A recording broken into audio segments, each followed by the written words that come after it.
is there anything that you would suggest to me to change in like my lifestyle or in general for the people watching?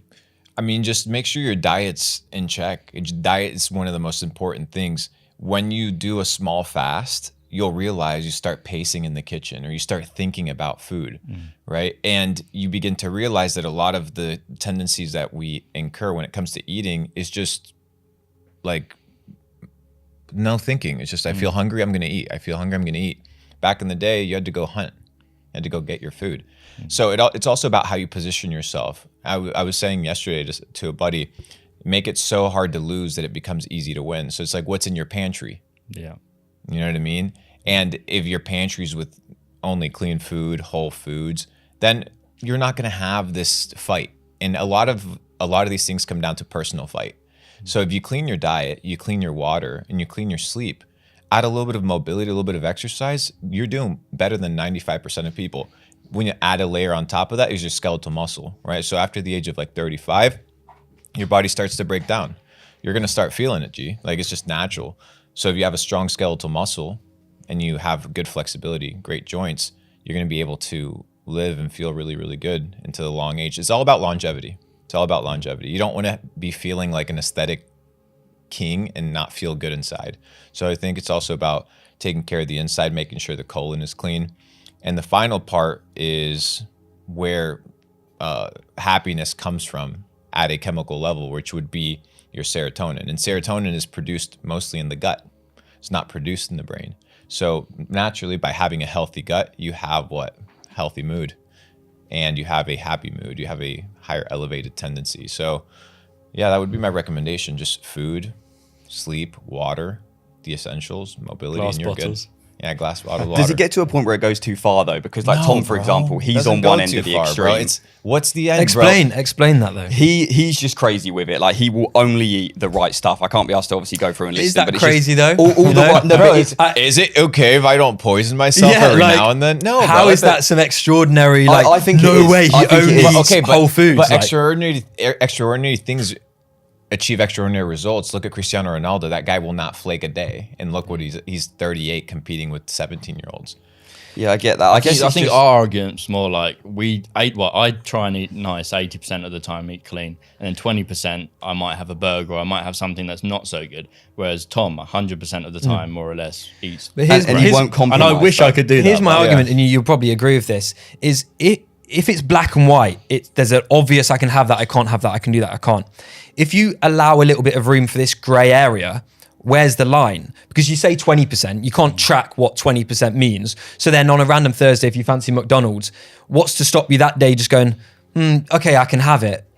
But there's no way to track if you've had your 20%. So you're more likely to creep in and have more and more. Whereas if it's just this food doesn't exist for me. It's so easy. It's even categorizing it as food in the first place. Yeah, it's not like even food. that's the fallacy because it's not food, right? And the reason you're craving it is because it's an addiction. It's not because you want it because it's healthy. So it's just the relationship that you have with food and towards it, and realizing whether what you're doing is positive to your body or negative, and just be okay with the consequences that come with it. If you want to eat a burger, so be it, dude. But just know that the consequences are attached to what? Consistent bad habits. It's not about having a burger. It's not the issue. It's about life patterns, right? It's about accumulative of building blocks. A bad decision, cancer doesn't show up overnight. Alzheimer's doesn't show up overnight. It's a slippery slope. These things take time. So it's a process, but it's also about positive reinforcement. You got to be inducing positive things. And this idea of like, well, I'm going to cheat a couple times. It's like a fucked up mindset. It's like a wrong mindset. You had a very positive impact on Mr. Mark Tilbury when we were on the yacht, I must say. He's come back and he's just cut so much shit. Me and him, we'd be filming. I'd usually say, do you want a Dr. Pepper? Do you want this? Do you want this bag of sweets? Yeah. He'd have it all. He's literally not having paracetamol as Yeah, well. he He was used to bad have for that. like 8 a day. You know, cut it all. so many. What And a it was legend. really messing with his brain and making him more angry. But now he's so calm. He's not having the Coke, not having the Dr. Pepper. Good. It's brilliant. Good. cut it all out. He still So- needs to do something with the testosterone. I think you were talking about that. Yeah, I'll keep telling him about there's it. natural testosterone boosters, and then he just has to exercise. When you get to an older age, you have to be able to move. It's so important. I see older guys on Instagram all the time, 67-year-old dudes doing sprints, pull-ups. These are the things that inspire me. At the end of the day, when you're 75, 80, it doesn't matter how much money you have. If you have that, You're in the top 1% of society. You're at the best of the highest echelons. Getting to those things, it's a good achievement. And it doesn't take long to reverse bad decisions. That's what a lot of people don't realize. When you go to the gym, you need to understand like everything in life and initially feels like bad reinforcement. You start going to the gym, you feel weak in order to become strong. You go to the library, you read, you don't understand, you feel stupid in order to become smart. The process of discomfort is inevitable. You have to go through it. Most people have that initial feeling, that initial lack of self-belief, because they don't understand that they have to be humbled first in every aspect in order to grow. So you go to the gym, you feel like shit, that's a good thing. It just shows you that you need to improve. Most people go to the gym, feel like shit, never go back. Put on an oversized t-shirt. Problem covered. No, it's not the problem, it's not covered. You need to go through that parallel problem solving. You solve it, and then you get the reward. Every aspect of life has it.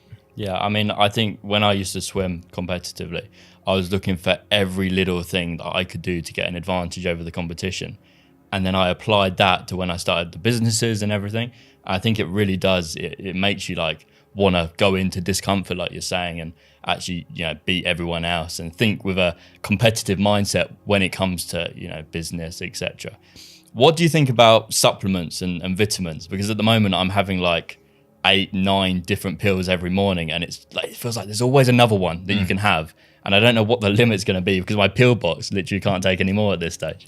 Yeah, so it comes down to getting your essential nutrients, essential minerals. Most of it, unfortunately, has been stripped away from the food that we eat, so you have to supplement, right? And that's just the nature of where we are in society today. There are certain countries where you can go and you wouldn't need it. If you live in the United States, the food supply, for example, is so fucked up that you need to supplement with certain things.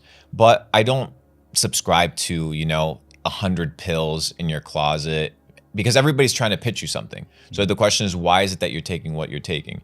So for example, I'll take like today, before coming into the podcast, I took lion's mane mushrooms, right? So lion's mane mushrooms helps with clarity of the mind. So I just took that. Now I feel great. Instead of resorting to caffeine like everybody does or some other thing, I'm like, okay, let me go for a natural remedy. And what I've come to find out is that anything that pharmacies want to sell you, nature has a natural form of remedy to cover you. So just finding those alternatives and tapping into those things, because it's medicine. So it's when you need them. So for example, I'm 29. I'm starting to get white hair. So it's not that I'm getting old, it's that there's a deficiency. Right? A deficiency in a couple of things, calcium, iron, a couple of things that I've identified. So what do I need to do? Supplement for that in order to reverse it. It's not that I'm getting old, there's a reverse factor. So it all comes down to what you need for the time that you need it. Different people should be supplementing differently in accordance to their needs. How do you seek the truth for that though? Because like when it's not something that a regulated body is trying to sell you, like for example, the mushrooms, me personally, and I think other people watching would think mushrooms, not going to touch that. That doesn't sound right. I can't see exactly what it is. So where do you sort of find the truth about that? I mean, a lot of it has to do with self-experience, right? It's the same thing with you sleeping. You started wearing the sleep tracker device, and it's like, okay, the reason you continue to inhibit that sleep pattern and continue that sleep pattern is because you realize that it's good for your body. You can track it. You can see it. So it all comes down to results. So how do you feel post-experience? How do you feel long-term? A lot of food, a lot of diet, a lot of nutrition can be boiled down to fundamentals, but there's also specificities that are bound to each individual. So for example, like I don't do well with caffeine, right? So everybody tells me, oh, whenever you're tired, have caffeine. But that's not the solution for me, because I know how my body works. And I've done it. So I take caffeine, I get jittery. I don't get mental. Literally what Tom was saying I before think the podcast. we are the same being biologically. I'm the same. Yeah. So you have that tendency, right? So Yeah. whenever somebody's like, "Oh, well, you should supplement caffeine because caffeine is a super nootropic." Well, when I take it, it fucks me up. I don't feel good. I don't feel myself. So what do? I'll just take a nap, or I'll drink some. I don't know. I'll drink some water and just calm down and chill out. Maybe work out, whatever it is. Find another remedy. So every person has a different way of supplementing. What I would say is be introspective and feel how it is that you feel. And then you should be doing some basic testing, blood work, panel. You should do some gene testing to figure out what mutations are in your body. Gary Brecka talks about this a lot, right? There should be certain things that based off of your genetic sequence, you shouldn't be eating.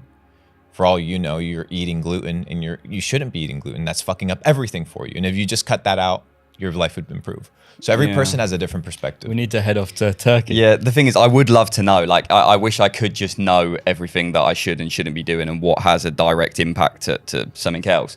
But I just find that things like they take over my life. Like when I'm not as into the gym now as I was, but when I started getting into it, because I was super skinny before, even skinnier than I am now.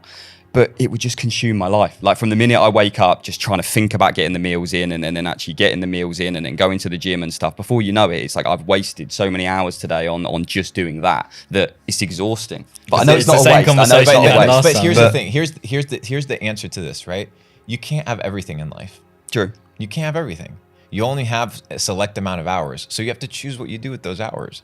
If you chose to be healthy, bro, it's a great thing. I feel like it's a rich person problem though. Like I feel like a lot of people Okay, at home yeah, will be watching abso- it and they'll be like, I would love to be able to spend 4 hours a day doing this and experiment with all of this stuff, but I can't because I'm I don't stuck think you working need my 4 job. hours. You're though. overcomplicating it. You I need don't an think so. hour in the gym 4 or 5 times a week, and you just need to eat 3 healthy whole food meals a day. But that's the way not Kai complicated. is, That's he's not thinking expensive. about it in the time that he isn't in the gym, and that's what I would do as well. But obviously, I've got the personal trainer now that he comes to the house every now and again, and I have 7 sessions with him a week or so.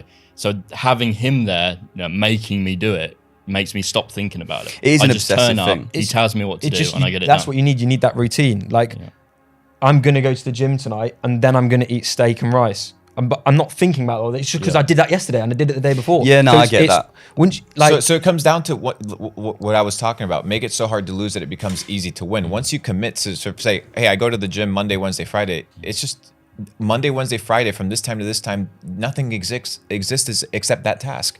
Just like when you're working, the gym shouldn't be crossing your mind, right? So the gym isn't your end all be all. There's a famous philosopher bodybuilder known as Mike Mentzer. And Mike Mentzer trained maybe once or twice a week. He was the one that came up with the concept of HIIT, which is the high intensity interval training. And this concept of, I believe that was his. I may be mistaken, but long story short, he has this idea of training maybe once or twice a week, and then everything else is rest and recovery. And the dude was shredded. Of course, he was on steroids, but point being, the gym should be a portion of your life. Exercising should be a portion of your life. It shouldn't be the end all be all. But dude, once again, when you're 7 years old and you can be doing laps and running, you're not going to be like, oh shit, I wasted my time building this. Because you're going to get there and money won't have the same level of priority that it does now. But if you got to get the bag secured, and you're like, whatever, okay, go get the bag secured, but get it secured quick. But it'd be stupid to compromise something that you can get infinite amounts of for something that you can't get infinite amounts of, like your health. So it's like we're delusional because we give up the shit that we can't replace for the things that we can replace. No, you are right. It is a delusion. You are so right because that's exactly what I am, down to a T. I prioritize money over fitness. Well, I was just chasing money until this thing happened with my neck, and I was like, right, well, what's the point in having this money if I don't have the time? It just made me think, maybe I had a couple of years left, but luckily it's all good.